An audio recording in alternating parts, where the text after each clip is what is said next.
Hi, I'm Brian Mullen, and this is Balls Out Physics, episode 5.1, Propulsion in a Vacuum Chamber. Now, in the last episode, in episode 5, I stated that space sucks, and a lot of people said that that's not true. And I made this video to kind of explain why I think that is true, or would be true if it exists as we've been taught, and why it would be different from a vacuum chamber that we would construct on Earth. And so I started working or thinking about how a vacuum container would be constructed, and thankfully somebody had already messaged me about some experiments he had been doing on his own with CO2 cartridges. So I have to say thank you, Rob, for giving me this idea. But I thought about a CO2 cartridge, and the CO2 cartridge somehow suspended in a chamber, in a vacuum chamber like this. I've got the CO2 cartridge, as you can see I traced it, suspended from a string, and the idea would be that we suspend it from a string because we have to deal with weight on Earth, and we'd rig up something, which is this little green line here, some kind of pin that would rotate and puncture the end of the CO2 cartridge. Okay, and that would spray the contents of the CO2 cartridge out, and we'd be able to test whether it works or not. But thinking about this, thinking about how a CO2 cartridge works, right now in this CO2 cartridge there is compressed carbon dioxide, and the carbon dioxide, the compressed gas, is pushing on the inside of the container, kind of like I showed in the last video with the compressed oxygen. Okay, but at the same time, the air pressure, the 14.7 psi that I also pointed out was considered atmospheric pressure, is pushing back on the container. So the net difference between the CO2 pushing on the inside of the container and the atmospheric pressure, or the air pressure pushing on the outside of the container, is how you determine what force is on the actual container. And then the container has to be strong enough to resist that force, or it would rupture. And so, since if you puncture the end of this CO2 cartridge, all the CO2 is going to come flying out. If you had it in your fingers, it would want to shoot out of your fingers, right? And I believe that's because, yes, the thrust is creating a reaction on the CO2 cartridge and pushing it, but also the CO2 is pushing against the air, and the air is pushing back. Okay? Whereas in a vacuum, I don't think you would have that. But then you've also got the vacuum chamber to construct, and that is basically done in the exact opposite way. Okay, so you have this vacuum chamber that I just drew as a big box here. I actually got this idea from watching something Mythbusters did, and you'd have to have a pump on it to suck all the air out. Now, to visualize how that would work in reverse, you can just use a bottle. Okay, no jokes about this, but when you go to suck the air out of the bottle, you're sucking the air out, which is pulling on the inside of the walls, and the atmospheric pressure is also pushing on the outer wall. So when you suck, it collapses, right? So you have to build this chamber to be strong enough to resist that outside pressure pushing on the walls. Excuse me, I should think all the force is from the outside pressure pushing in. When you try to suck it in, that's when you really experience the air, the weight of the air, or the pressure of the air on the outside of the container, because you're pulling the pressure out from the inside, creating the pressure differential. All right, and so this is why I think that space sucks, because space doesn't have a container. As it's theorized, our universe, as we've been taught, is supposed to be expanding infinitely. It never stops expanding. So space always has more space to expand into. So any propulsion that's sprayed out into space is just going to expand infinitely with the rest of space. There's no way for pressure to develop. See what I'm saying? And so to create this vacuum chamber, the first thing you would do before you run the experiment is turn on the pump to suck all the air out. Okay, so all of the air in the container gets sucked out. Okay,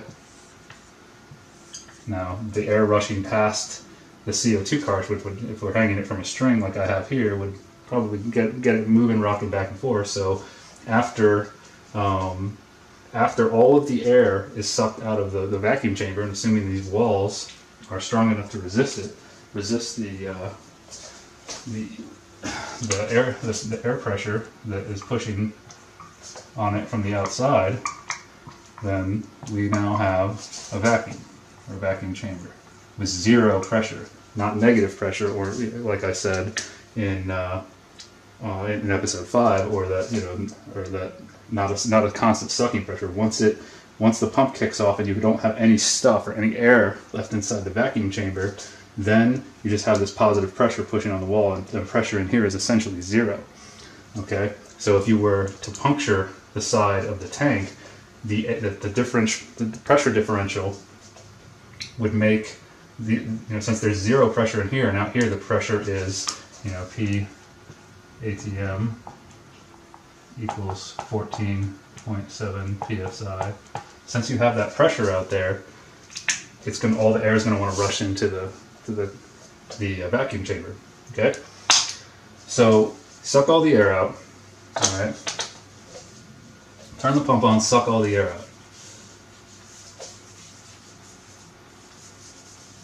Okay, CO2 cartridge stops swinging. This is just one idea. There's probably better ways to support this, or other ways to support it, because this does create a problem, which I'll show in a second. But okay, air's out of it. There's zero pressure inside the tank. Use this blue marker for pressure. Dropped my bottle over there. So P ATM or pre PC for chamber equals 0. Right now.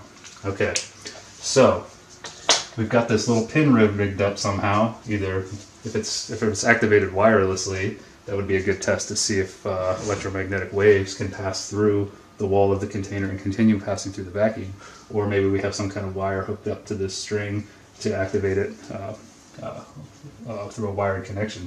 So this little pin flings down and punctures the CO2 cartridge, and then bounces back out of the way. We designed it to do something, and then immediately this high energy CO2 sprays out because you have so much pressure inside of the cartridge.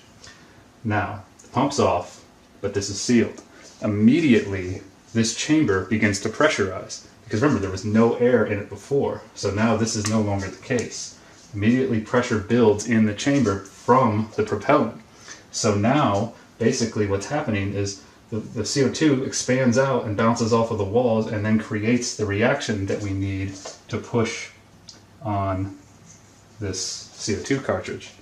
So in my opinion, building a vacuum chamber on Earth isn't the same thing. I don't think we can build a vacuum chamber on Earth that would simulate what outer space is supposed to be, as we've been taught. But I did think about it a little more, and I said, okay, well, could we do this? In order to simulate space, infinitely expanding away from itself, or the universe infinitely expanding away, what we could do is have this pump timed or linked to this pin, so that at the moment that this pin strikes the CO2, this pump comes on and evacuates or sucks out the propellant at the same rate at which it comes out of the CO2 cartridge. We could figure out how fast and how much CO2 comes out in a set amount of time. And so the pump kicks on right when this pin hits, and so the propellant sprays out, and then of course gets sucked right out by the pump, right? And then gets sprayed out into the air or the surrounding environment.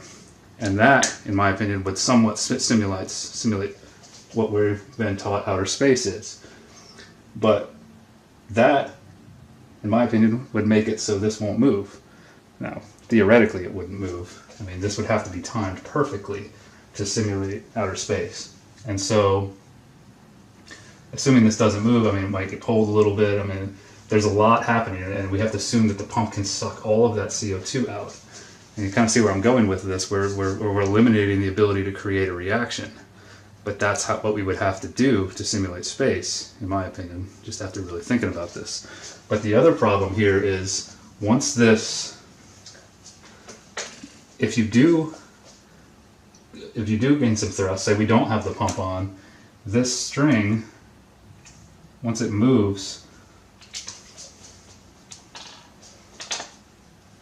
here, once the It's a terrible CO2 cartridge drawing, but you see what I'm saying? Once it moves up here, now we have weight pulling down against the thrust. So a string might not be the best way to do this. There might be better ways, but that's the other problem. On Earth, we have to deal with weight, whereas in space, as it's theorized, it's weightless, so we don't have that problem. Okay? So this is why I say space sucks, because it does not have a container. Okay? So another thing I was thinking about, though, is just to go back to the action-reaction. If you've got this set up to do this and it works and you get no movement in here as we should expect, okay, based on action-reaction, now you have a force, you have this propellant being ejected from this pump, which is pushing on the container. So just to keep, stay in the spirit of Newton's third law and action-reaction, now there's a force pushing on this pump. You know, this force is pushing this way, so you get a reaction this way, and then that in turn is pushing on the vacuum chamber. Now, chances are that force isn't going to be very large, and the weight of the container is enough to create friction between the ground, which I have here by these dashed lines. This is typically how we sketch ground in structural engineering. You'll have the weight of the container multiplied by a friction coefficient will give you a resulting force of friction here, which will resist that force and keep it from moving. Okay, so just keep that in mind. So this is why I don't think we can even really, this would be so hard to time and do, and we're essentially defeating the purpose of the propellant by sucking it out as it's sprayed out of the CO2 cartridge. But the point of doing this episode is to show that when the CO2 leaves the cartridge in space, or what it would be compressed oxygen, but this is a pretty good representation of how those little jets work. When the oxygen is sprayed out into space, it just expands with space. There's nothing to push back. Whereas if you didn't have this pump on, as I've got shown here, you don't have the pump on, then the container fills with the CO2 propellant, and it becomes pressurized again, and so that would affect this. It would create a reaction, and you would probably see the CO2 cartridge move. So just wanted to go over that real quick and explain why I said space sucks and why it wouldn't suck in a container unless we had the pump turned on. So thought I'd make this short video, and to continue thinking about the action-reaction process, I'm planning to do another sub-video, 5.2, in which I want to use a spring in lieu of the compressed gas to simplify things, and to show why I don't think conservation of momentum would work, or using that principle would show that the gas could propel the spacecraft, because it's really based on, the conservation of momentum is really based on Newton's third law. So until next time, we'll keep looking at this problem and get into some different stuff with episode 6. So see you then. Peace.